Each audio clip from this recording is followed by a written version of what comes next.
I back with the episode. I'm joined by my co-host. I think is it just me or is your microphone a little Is it silent? low? Yeah, now it's better. Okay. Yeah. 'Cause I was like, man, I know the music is pretty low, but Yeah. yeah. VV, how are you doing, bro? Very well. Was looking forward to talk Blazing Saddles today. Yes, And, Blazing. how are you doing? I am doing great. I am heading into a 3-day weekend, so that's fantastic. That's how weekends should be. Yeah, it should be every week, 3-day weekends. I don't believe in 2-day weekends. There should be 3 days. Yeah, because pretty much once you get past Saturday, Sunday's going through real quick and you're back at work. Sunday's a day of mourning because you're mourning the week. But yes, Blazing Saddles, Mel Brooks. This movie was pretty much like a parody of all the westerns of the 50s and 60s, and all came together through with this film. And of course, when you got somebody like Mel Brooks, the comedy is going to be great. It's going to have lots of funny moments, lots of clever dialogue, and just overall, it's going to be a fun movie.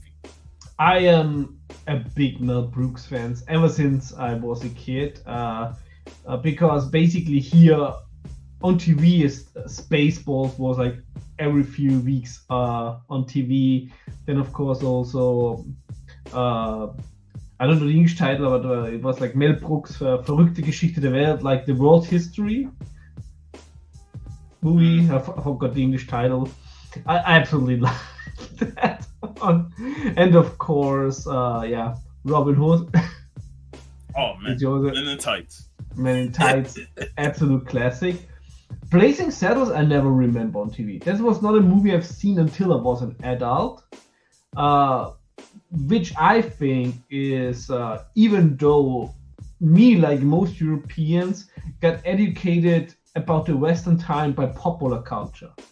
So even here, like in our history, like in history in school, or for me, like history at university, that the Western time is not really discussed in Europe. You know, we mostly start talking about the US once they get involved in the First World War. Like once they're taking the position as a global power. But everything before was basically just, the Brits lost it, and somehow they kept going on over there. And also it's like, you know, we not really supported. It's not like, you know, we Europeans are more like into genocides and less into slavery. so like Europe is crazy, man. It is. Wow. And when we don't hate on each other, we hate on others. Like, but see, that's the thing. It's like you know, every culture, whether it's different or not, you know, these movies, you learn something new about it. You know. Yes. And that's the thing. Like, you learn something from watching American movies. I learned something from watching foreign movies, and we gain information and we enjoy talking about it, you know. Exactly. And Blazing Saddles, as much as it is a comedy, it also has some historical references to it. Absolutely, and it's also the reason because it was made, because Mel Brooks said like he was so fed up like with the corporate system in the US. Hey, Kenneth, and also like naturally like with racism, that despite Cody Rhodes is still going on today. Yeah. And you know, back then, you know, when the US started more expanding in the West, you know, the railroad was the most important thing to build. You know, so to start the movie off by showing them building the railroad tracks, and you had all different races, you know, blacks, you had the Chinese and stuff, and you know, that was a huge part of the outward movement to the West, is building those railroad tracks. So that's like a main part of the storyline. And what is also so interesting about it, and what I think from what I later on researched, is of course that this movie takes place when slavery was already abolished. However, you know, when something, they abolish slavery, but then they treat like, for example, then treat the people even worse. Oh yeah. As we see, like in the beginning, because now it's especially when they have to check out the quicksand. Oh man. And the two black workers, like Bart and the other, go into the quicksand, and along with them, the carry goes with them in. The cart. And the cart goes with them in, and then, of course, the Taggart and his henchmen like show up, and well, they save the carry because Taggart's like, my God, we got to save it, and then they get the rope, throw it around the cart, and pull the cart out, leaving the black men in the quicksand. And this is the crazy thing, and I think what this movie shows in a very intelligent way is like they care about it because it's a possession, and since the black people are freed and no longer a possession, they care even less about them. They could care less if they go into that quicksand. Another person would just Damien. What's up, Damien? Today I got it right because apparently a lot of people have that avatar, and every time I see the avatar, I think of Damien. So, yeah. So I created some people with Damien that were not Damien in the past.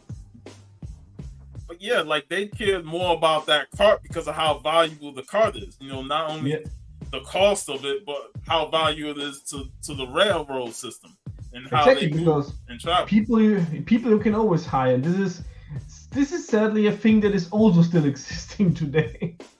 And of course, Bart had enough of that shit, so he grabbed a shovel and hit him in the back of the head. He's like, enough of this stuff. I love Bart as a character because he just don't give a shit. You know, like he's funny and low key, but at the same time, he's like, I'm not gonna stress out of it. I'm just gonna hit him over the head with a shovel and not care about the repercussions. And I think that this is why the character is so well written, especially as a protagonist, because on the one hand, it's basically he's like an how to phrase it best. He's like if you would put like a modern person into the Western period. He knows how fucked up everything is, and he's in on the joke because like, hey, there's nothing you can really do like in the bigger scheme of things. So it's very interesting that later on, when they give him power, they actually give him power so to destabilize another system. However, he makes it work, and then when he's like in a position to be able to change something, like he does it. Oh yeah, and we can't forget, you know, the whole back and forth of singing the songs, you know, between the crew. And this is also, I think this is such a great introduction. Especially you see the like you said, the racists on the one side basically much, you know, they're patronizing the workers. So you know, they're very much talking to them as they were kids, while they, of course, like all the workers, are like then they sing their song, yeah, you know, to perfection. And like, no, that's not the song. What about this song? And then when they don't know that song, which they do, but they fake like they don't know it. Yeah. They start singing the song, and that's when Taggart rolls in there with the line of the night that I can't say because we might get shut down. Yeah, and this is such a clever writing, because you portray the side that is patronizing the others. They're patronizing also themselves because they're acting like stupid kids, like or dumb people. They look at the blacks as stupid when they themselves are stupid. Exactly. So and the movie shows this in a very great way through acting and not through exposition. And then generally, one of the biggest strengths of Mel Brooks' comedy is always, I think, the absurdity of it. and of course the fourth wall breaks, which this movie also does a lot. A lot, and it becomes a whole part of the movie at the end. Yeah. One, like I said, the railroad is the main part of that drives the story forward, because when they encounter the quicksand, they realize like they can't build railroad through the quicksand because it's a disastrous thing. Yeah. So they have to go around the quicksand and through a town, Rockridge town. One guy, Headley or Headley, says, in order for the railroad to go through it, he needs to evacuate that town. And when he sees that one of the Bart is going to be hanged because he hit Taggart in the head with the shovel, he like, what an idea. Let me send a black man as a sheriff to go to that town. Because the town don't have a sheriff because they kept raiding it. And what also is so great about this is how Mel Brooks again shows the absurdity of something by, hey, hope you're doing well.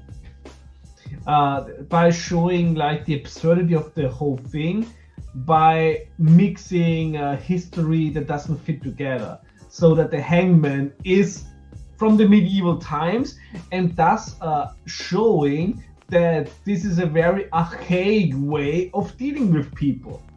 Hey, that was wrong, hanging the Indian and the horse, man. Like, come on, man. Yeah. Which is funny because later on in Men in Tights, we get the same hangman in a scenario where it fits historically in. But I think here it's really so fantastic that, by showing this, it shows how archaic the whole system is. This is another like a genius stroke of writing. But Mel Brooks did not only wrote this alone. Of course, Richard Pryor is also co-writer of the film. And so you have Richard Pryor was originally, because Gene Wilder wanted Richard Pryor, but because of his drug habits and his off the film issues, the studio did not want him. It worked out well, but we can just imagine the possibilities if this was the first Gene Wilder Richard Pryor film. And Gene Wilder was a comedic genius on screen. The Waco Kid.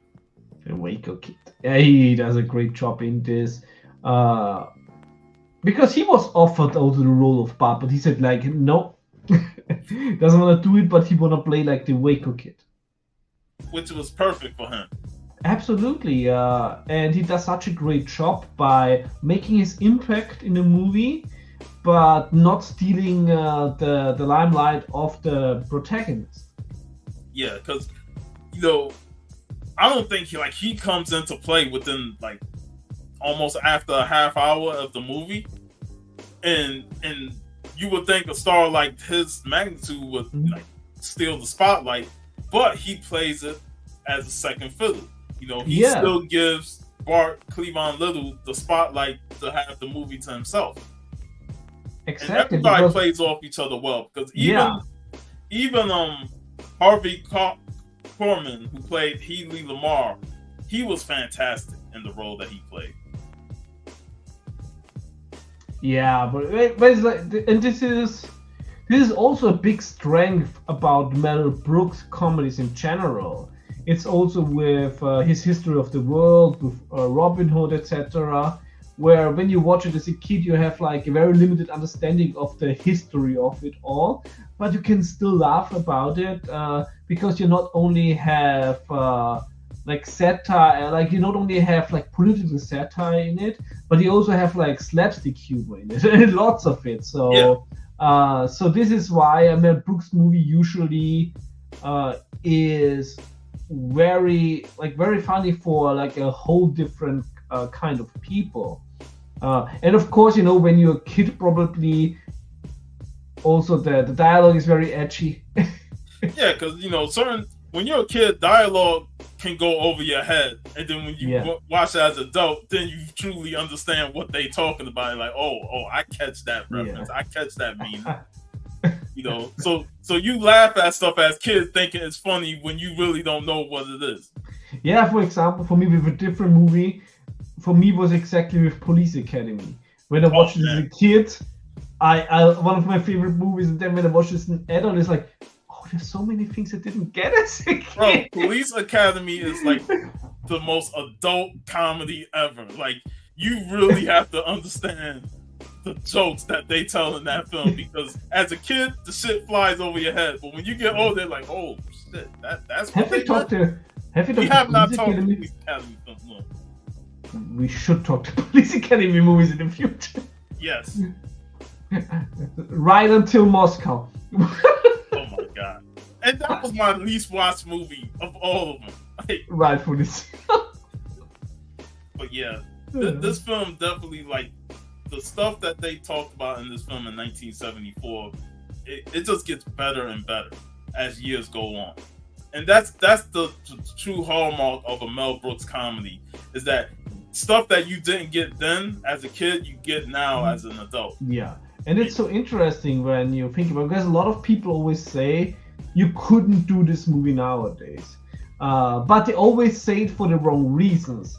Of course, with a director that has a prestige, like Quentin Tarantino, you couldn't have a movie and use the N-word, but it's not about that. I think why you can't do a movie like this today is because I think that the creatives in Hollywood are missing the comedic nuances to make a comedy work. I mean, what is the last good comedy that we have seen? Not only comedy, they lost the satire mentality. Absolutely. That was back then. Because they're so straight in your face, and one can say, yeah, but Blazing Saddles is also very straightforward. But yeah, but it was always like, you had like this disguise over it, and just a different sort of talent working behind it, because with lesser creatives behind it, Blazing Saddle could have been a catastrophe, and could have exactly done the thing that they would want to parody. Yeah. But because there were people behind it that knew how to write comedy, this is like a prime example of how to do a satire. And that's what's lost. Like, there's few that can do it, but you don't have the great satires. I think I have to correct myself, because a recent movie, I think a few years ago, actually my favorite satire right now is The Death of Stalin, and this movie is genius. So, but this is like one example for modern comedy, but yeah, but this is also, I think it's not an American movie. Man, the Monty Python films, like, those took me years to really appreciate the Monty Python. I mean, here in Europe, of course, Monty Python is very big. Yeah, it took me a while to really like get into the Monty Python stuff, and when I really started to watch it, now I see that British comedy for what it is. Yeah, the Brits have their very own style of comedy, and especially with Monty Python, it is really fantastic. I also really like Horrible Histories, which are like, so basically the modern day Monty Python. But like, when it comes to the Blazing Saddles, like, the whole thing with the railroad and it's trying to go to the town, so he appoints Bart as the sheriff. Yeah. And the running gag, it wasn't really a gag, but the whole point of him going into town was they was excited to have a new sheriff, because they were getting tired of being bullied out and being pushed out. They had a whole meeting where, and I love the Reverend, with his jokes, because he's preaching and stuff, and then he said, what are we gonna do? He's like, I'm getting the hell out of here. And Giddy comes up and he said, no, we're not leaving. He's staying in this town. And his dialect and his talk speech was just over the top and ridiculous. but yet you feel energized by his conversation. I absolutely love when Bart rides into town, and of course they want to spotting him saying something different, and down there's like, what I think is that the sheriff is near. The sheriff is near. No, God, the sheriff is up to. The way they play that up is probably one of the most iconic scenes in this movie. Is just that introduction of the sheriff into the town. Yeah, and one of my favorite parts is also, of course, like the old lady. Oh yeah. Yeah. And also because, of course, first when I think when it's introduced, she's like, I mean, like beaten, like then of course she calls him an N-word. And then later on, when he's like helping the town and she comes and brings him this cake, he's like, but don't tell anybody. Don't tell nobody. But when he shows up at the thing, everybody's all giddy for the new sheriff. When he pops around that corner, they got the most distraught look on their face. The sign rolls up saying, "Welcome, new sheriff." Everybody can't believe it. And then he gets on the podium and he said, "Let me whip this hair out." And then, the document. It's comedy gold, because that was a thing. It was a thing then, and it's still a thing now. Whenever they see a black person, they always see them as somebody that could be threatened, and that they always view them. It's like we even as kids, we understood the whole thing was when you see a black person in a white neighborhood, you know, they're always like saying, "Oh, we got a black person moving to the white neighborhood. You know, now we gotta be careful of our things." That's always been the case. Like they always see the black person as a threatening person, and it's like that's not the case. But they always view them, and every satire and even real movies, serious movies, depicted that. And and this movie again, it gets tiring, but at the same time, we understood the narrative of how they pushed that. Like every time, it could be the nicest black man, but yet they always view him as a threatening person. Yeah, it is. You know, there's like a common trope that's also it's also very interesting. You know, especially like in Europe, like to learn about it. Of course, it's like we have it like similar here. For example, like when somebody who we don't like. There's a lot of people who we don't like. No. for example, like I remember like when I was a kid and somebody from Eastern Europe like moved here, like whoa. So it's I think this is something that, because there are prejudges that everybody in the world can understand, because everybody is afraid of what they don't know or where they just know hearsay about. Yeah, what they see on TV and stuff, like, oh, we lived in together, so they think we're hoodlums and stuff like that, which is why I hate that the word thug was. You look up the word thug and click on images, all you see is black men, and it's like I hate the fact that got integrated into our culture, because that shouldn't be how it's defined. Absolutely. Or German war criminals. We're not all war criminals. No, but they like to put us in a box, you know. Whether, you know, and I don't like that. But that's one of the things that the movie highlights, is that this nice black sheriff comes and they feel threatened. They pulling their guns on the man, and then he finds the most ridiculous way to get out of the situation, and they fall for it. He even makes a fourth wall joke about it, like how stupid the town is. Yeah. 4-4 jokes, but Brooks like, awesome. But yeah, it's I think that's like, and once again, like they show this without exposition. Of course, the fourth wall break, but it's like a joke. But before, just straight through an action and a reaction. Yeah. Like, I'm gonna whip this out. Everybody shocked. Then it's a document. Everybody relieved. But then they still pull the guns on. Naturally, like. Like you can't untrain so much bullshit in so little time. They even like I said, the 4-4 jokes is hilarious in this film. And then and again back to Healy. The relationship between Healy and Taggart is just one of the weirdest relationships. Like you could just tell what they're going for with this relationship. Yeah. Especially like when Healy is taking a bubble bath and Taggart's there rubbing him with the brush. I'm like, oh my god. But I thought they played it off so well. But I also really love, when he's when he's like in the sheriff office part, and then in one of his cells is Gene Wilder, the wacko kid, and I absolutely love the conversation because, of course, the wacko kid is like an outsider of this civilization, and he's the most normal person.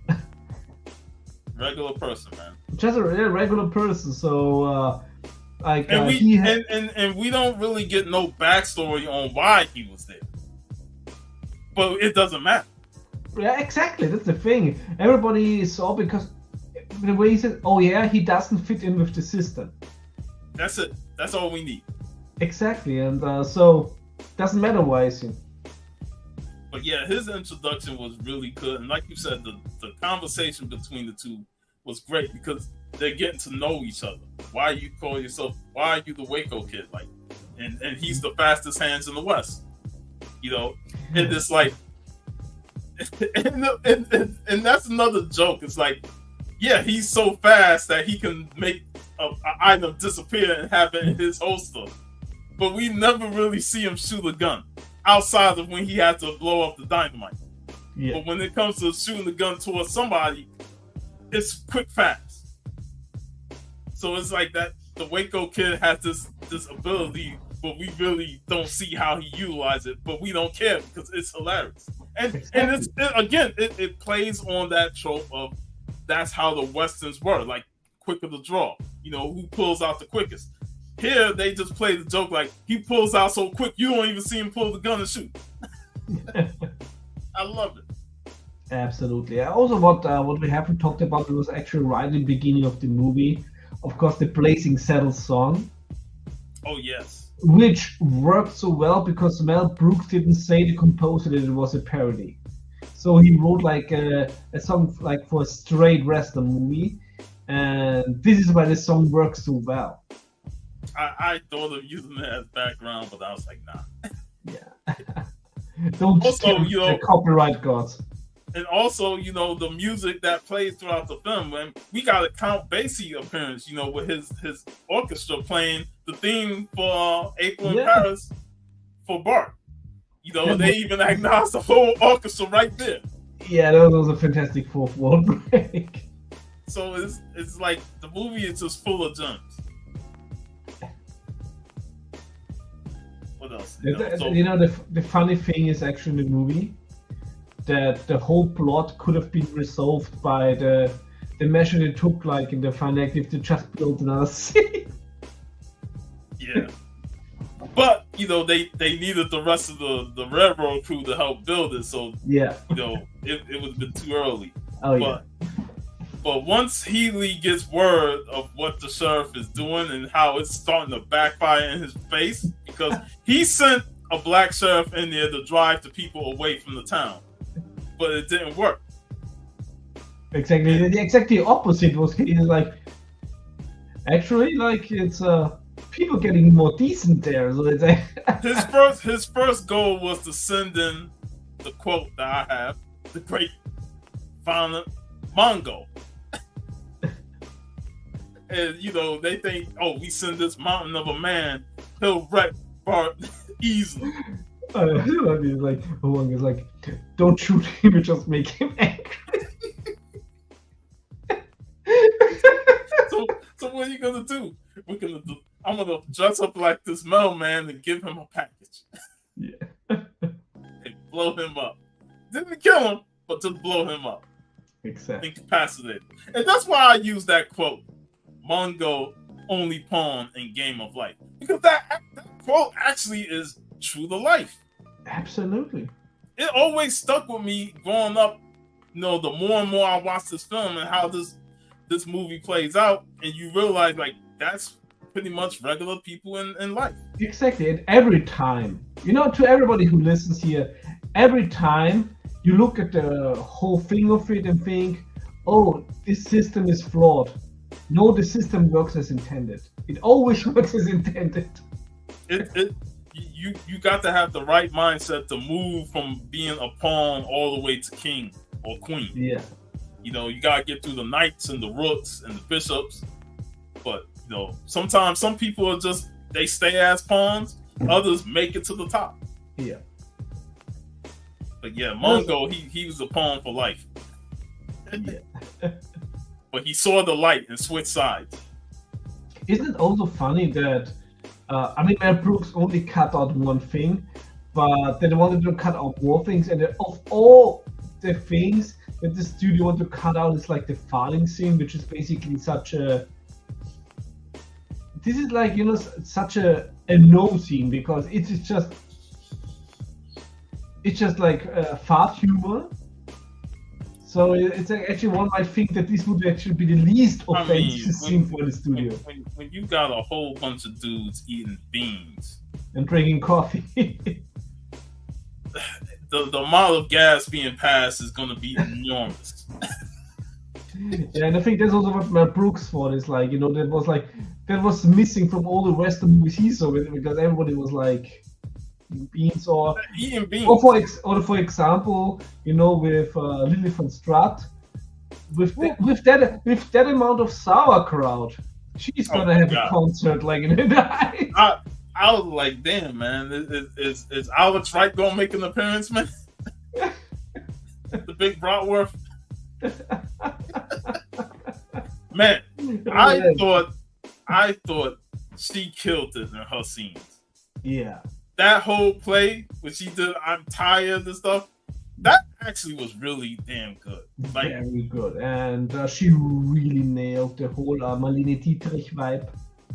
She killed it, and she just looked so good for the role, and she played it so well that it's like, man, I wouldn't mind seeing more of her, because she was just amazing.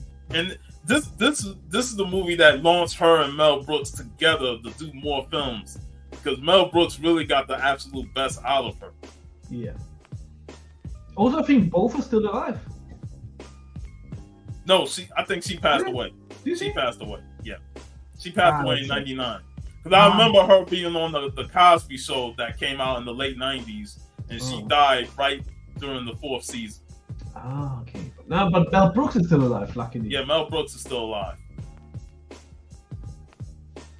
But yeah, she killed her routine, and then she was the second obstacle that he wanted to put in front of Bart. After Mongo fell, he time to get the white woman. And then he seduce him, and then bring him down and stuff like that. That plan backfired, because soon as she learned what he really is about, she just fell in love with him all over. Of course, because everybody knows that we Germans have a pure heart. We're pure. she couldn't resist his Bart's magnificent charm and his, as we say, his massive sausages. Balls, did he? But his British broadcasting channel.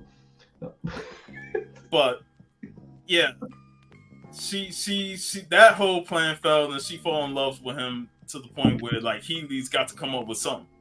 So now him running off the whole thing, the list where all the hoodlums, all the most violent muggers and all that stuff that he can get them all together so we can plan this attack on the town and rid of ourselves of all the people there. And that was another funny part, where what's his name is fumbling trying to find his book while Healy's going through all the names, all the stuff, and then next he can you say that all again? And come on, bro. And then they actually have a meeting where all the guys show up in line. I mean, they had everybody. Mexican bandits. They had Muslims. They had everybody. They had German soldiers. Everything. I love the Prussian soldiers with the people helm. I mean, they had them all. And then I like when the Mexican bandits come up and you like, take your badges. Like, they don't need no stinking badges. They throw the badges away and laugh. And this is where we get probably the other famous scene in it, you know, where Bart and Jim are spying to see what's going on. They see two Ku Klux Klan members. Just smile. And then, you know, they get the idea like, hey, let's set them up and get their cloaks. But the best way to do it is to lure them. Say, hey, look what I found. And then he brings out Bart and he's like, where the white woman at?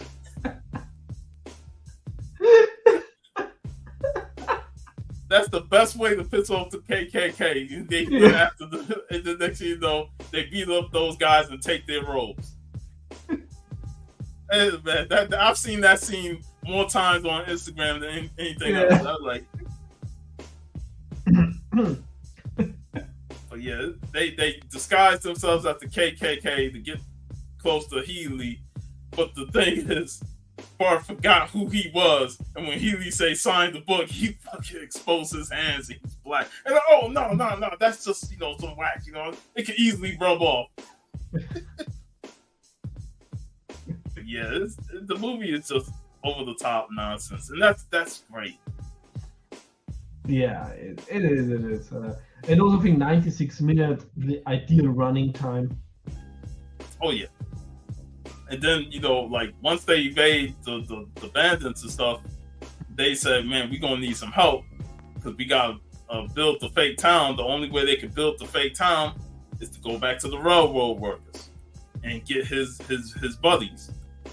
And again, like, the comedy here is gold because once the rest of the black men come, the town's like, oh, who's this? You know, they start to get scared and then like, you know, well, we need their help. But when Bart says, well, you know, they'll help out and then they'll give them a piece of the land, the main mayor's like, you know, we'll give the blacks and the Chinks, you know, the Chinese some land, but we won't give them Irish land. And that was, the Irish just come out of nowhere, like, we won't give the Irish no land. And then after everybody grown on stuff, like, yeah, we'll give the Irish the land. It's like, come on, man. The racism in this film is played for the jokes. Yeah. You know, because I mean, they said the N-word, they said the Chinks, and every racist word they could say. But that's what's at the time. Exactly, and also it's you know, it's always a huge difference who says it. Do villains say it? Yeah, villains should say it because they're villains. Like, should a hero say it? Nah. No. Nah. But then you got the town folks who the hero is protecting saying it. And it's like, I gotta protect these fools. They don't like me. Even if the old lady, you know, who called him an N-word, she started to have a change in tune, she still don't want to be associated with him. So it's like, yeah, you give me this pie, but you're like, don't say that I gave you this pie, or don't say that we had this interaction. So it's like, you still got to work hard to build this good relationship. And this is also something that the movie shows very well, that, you know, Rome was not built in a day. No. And neither are relations like built, rebuilt. So I think that's also very, very good showed in the movie in a funny way, but nevertheless, it's true. And that all leads to like the big finale. After they build the nice fake rock ridge, which looks great on the inside until you see the outside, it's like it's just nothing but stands. But they did a great job with that whole process. The bandits come in, everybody coming to attack it. They see all the fake people that they had to build, because that's one of the things, like, there's something missing here. Like, yeah, people. So they got to build this fake stands of people. And then when they realize, they kick down the door and the whole damn set falls over. Like, we've been set up. And then that's when, they supposed to blow up the dynamite, but it wasn't attached. And Waco Kid had to pull out his gun and shoot the dynamite for it to blow up. And that's when everybody goes in and attacks. And the battle is so big and so massive that they literally break the fourth wall. They're breaking it, they're annihilated. and to me, that's like one of the best things. I love when a movie literally says, we're going to break the fourth wall and then completely shatter it by busting through a whole new set that's doing a whole different play. Also, big shout out to that one bystander who refused to walk away when they shot the scenes in front of the studio.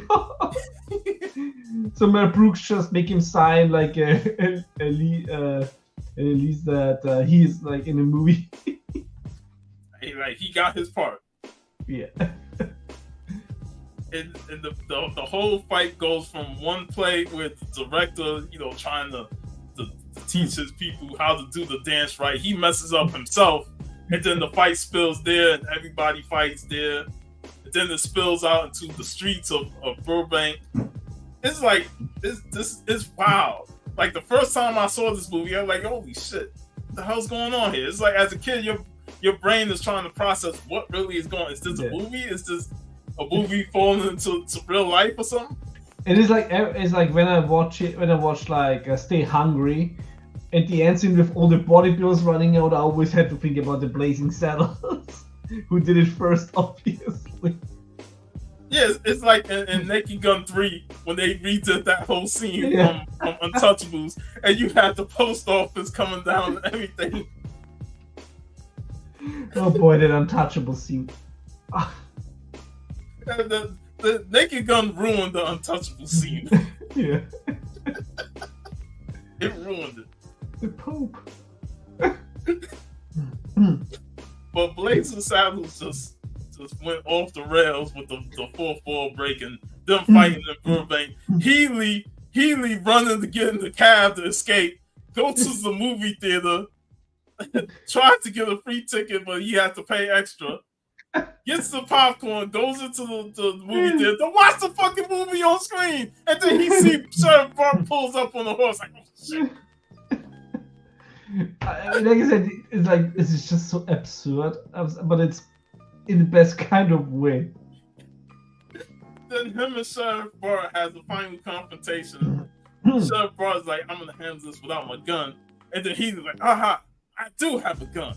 And then when he pulls out a gun, goes down and shoots him right in the damn nuts, man. Like, and then he falls right on cement that hadn't dried yet, so he could put his name and stuff in the street, so he could be on the Hollywood Walk of Fame. And then him and Waco goes into the theater, finish watching the rest of the movie. Waco gets a bucket of popcorn. They watch the movie. He's telling the townspeople, well, my work here is done. I think I'm going to go find a better part in life.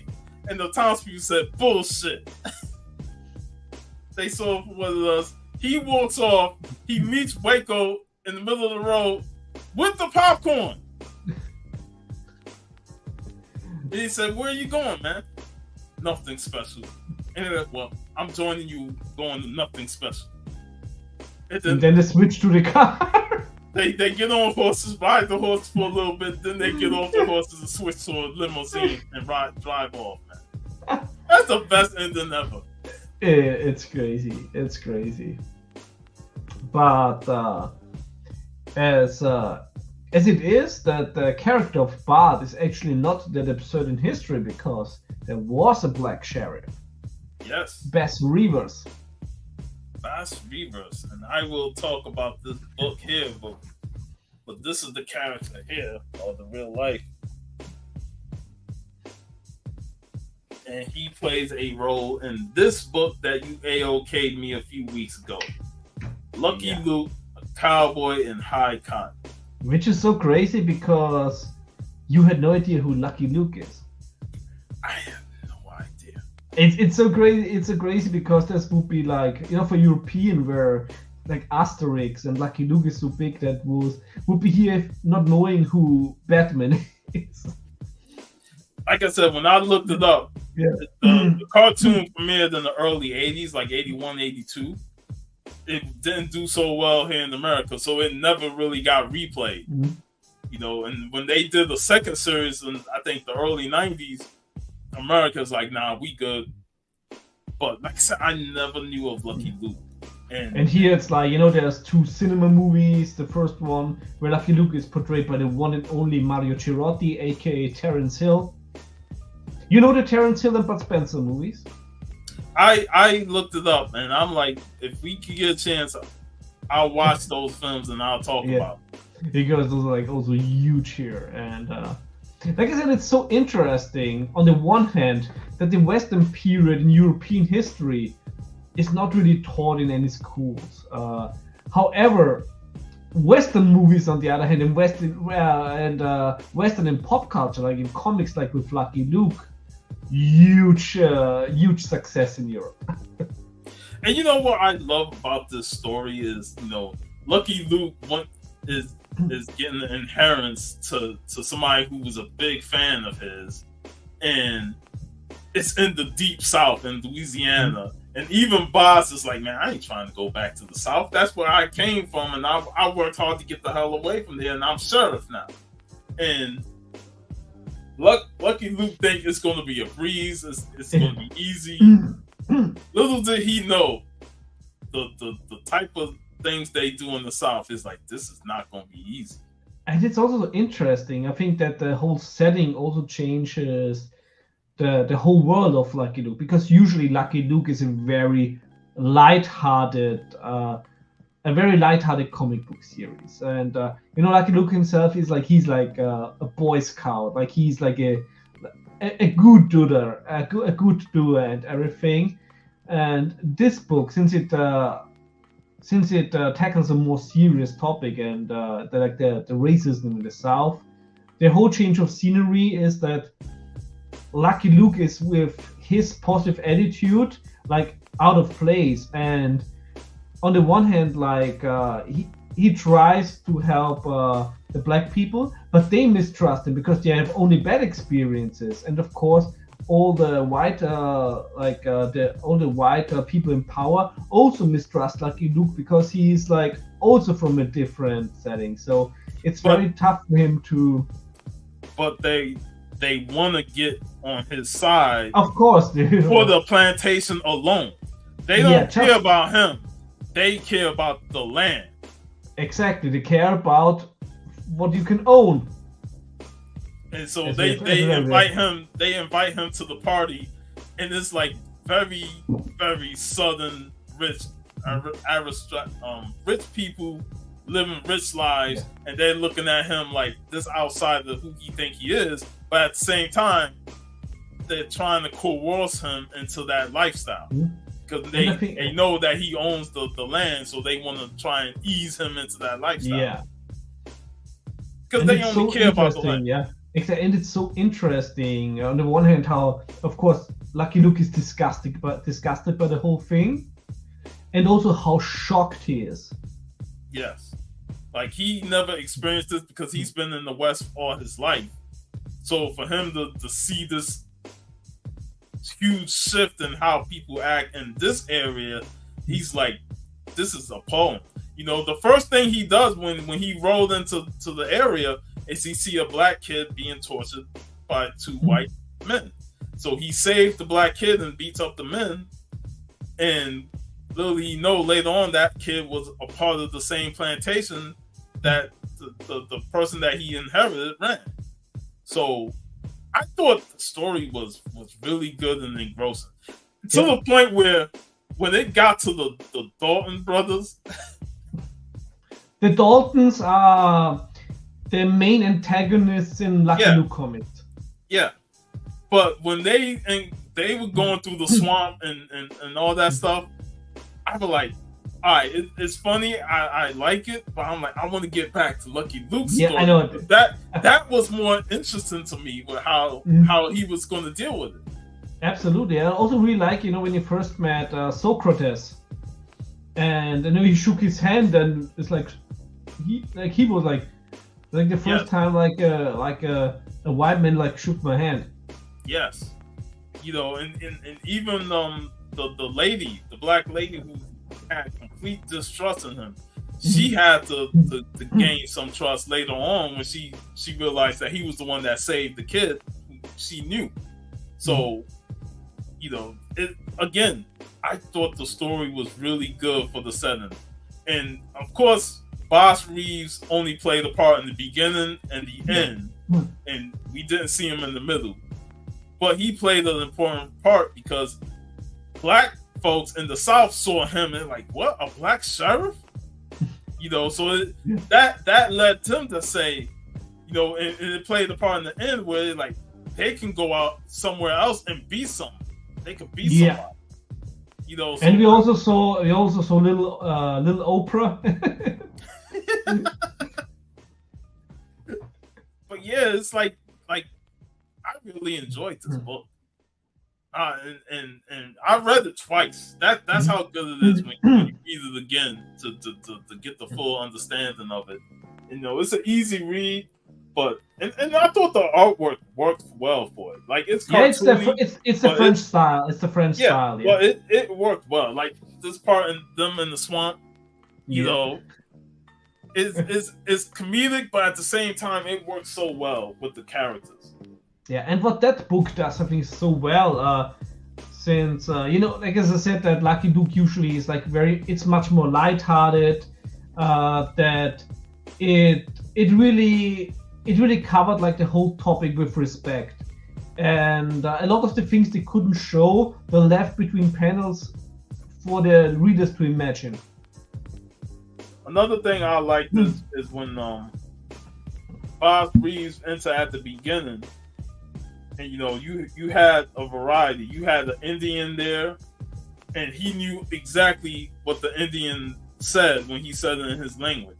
When the native said it, and exactly because he spoke because Bass actually historically he spoke 5 or 8 different languages or something. Yeah, because the Cherokee, the Seminoles, and all that. And it goes back to when you look up the history of the Buffalo Soldiers. They interacted with the natives.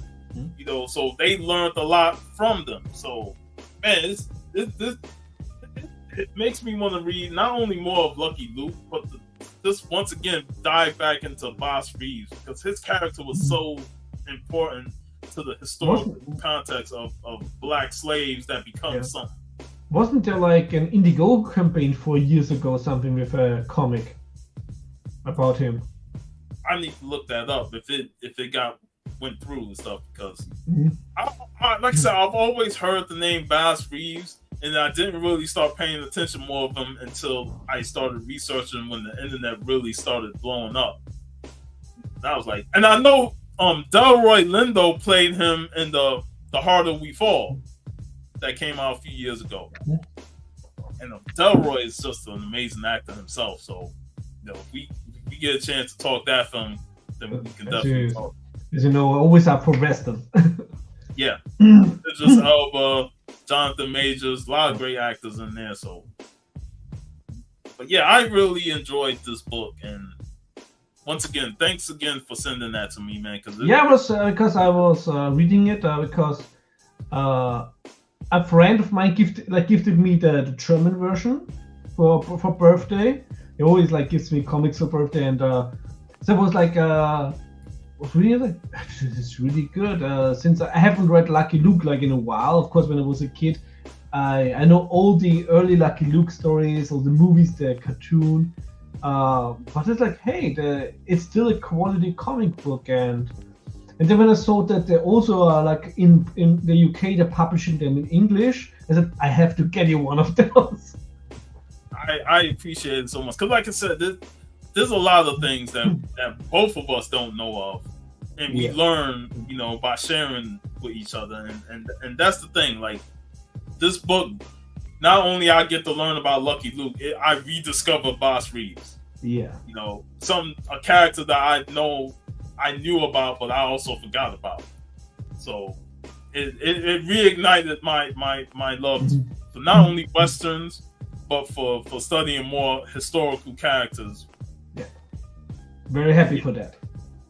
Yeah, man, that it was a great way to talk Blazing Saddles and Lucky Luke and combined it. Yeah, it's yeah.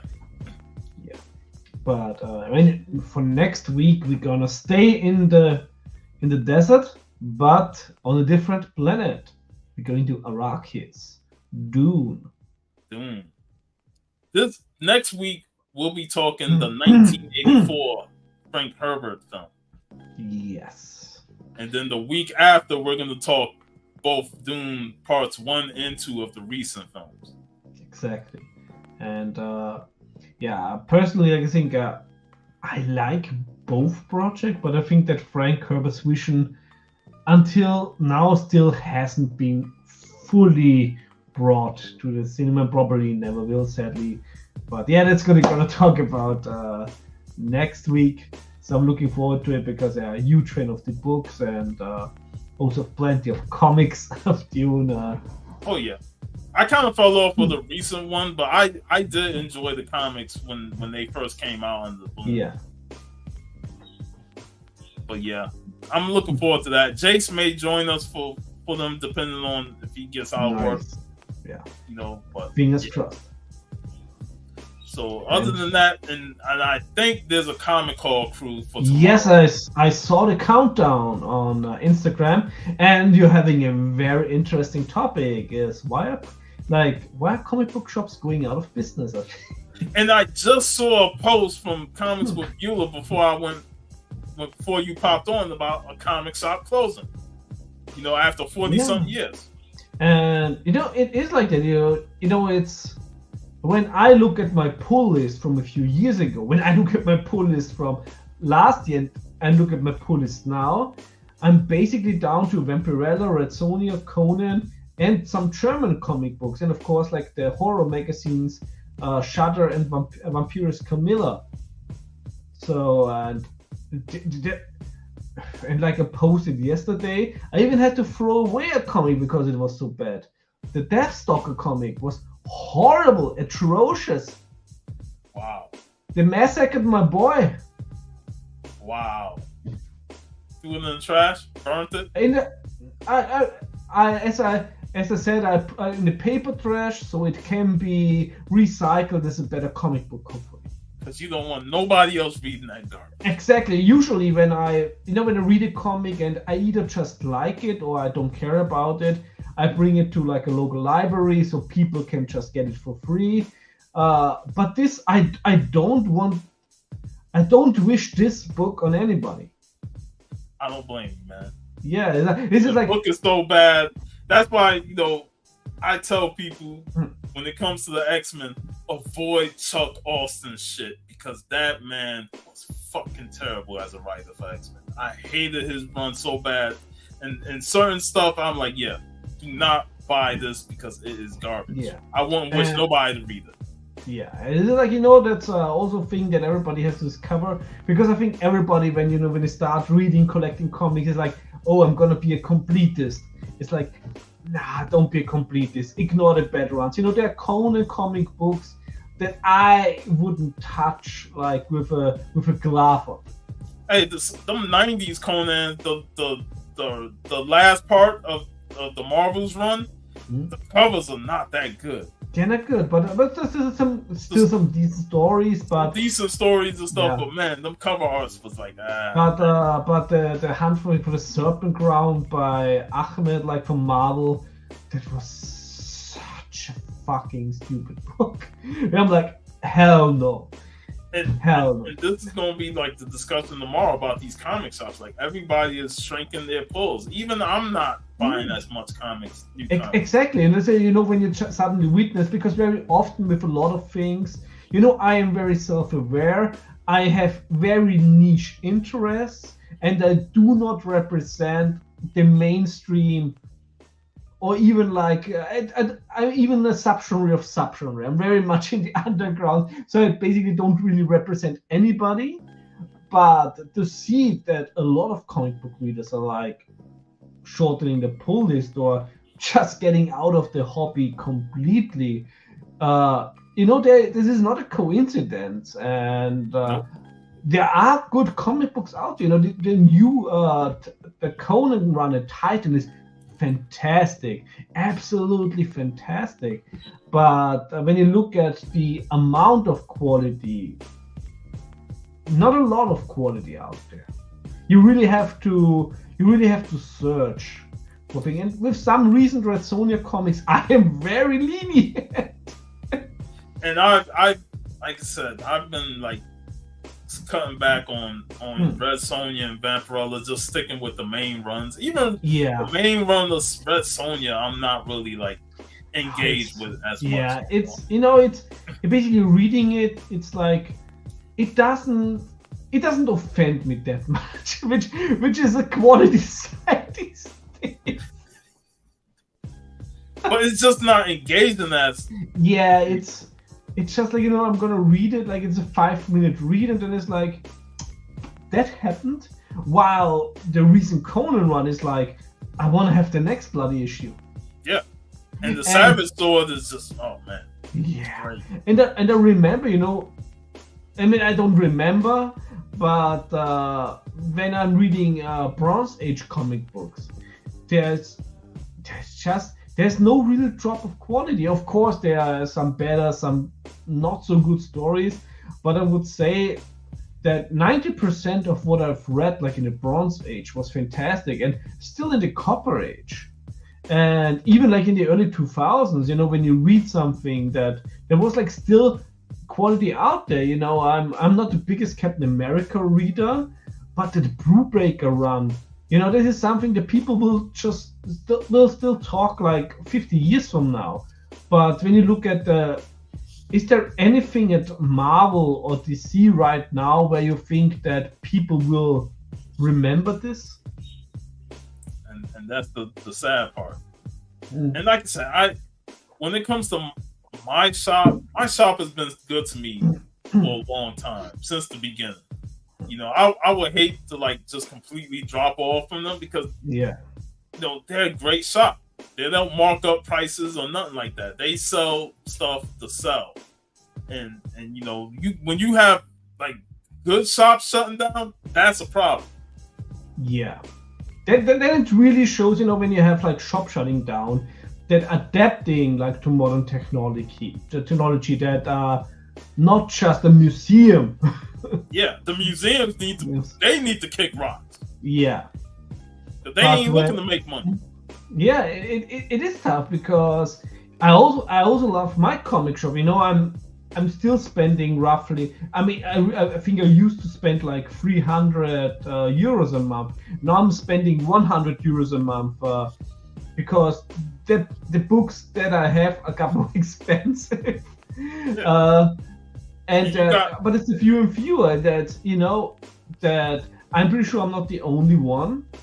And when you lose 2/3 from every customer, like, of course it will hurt.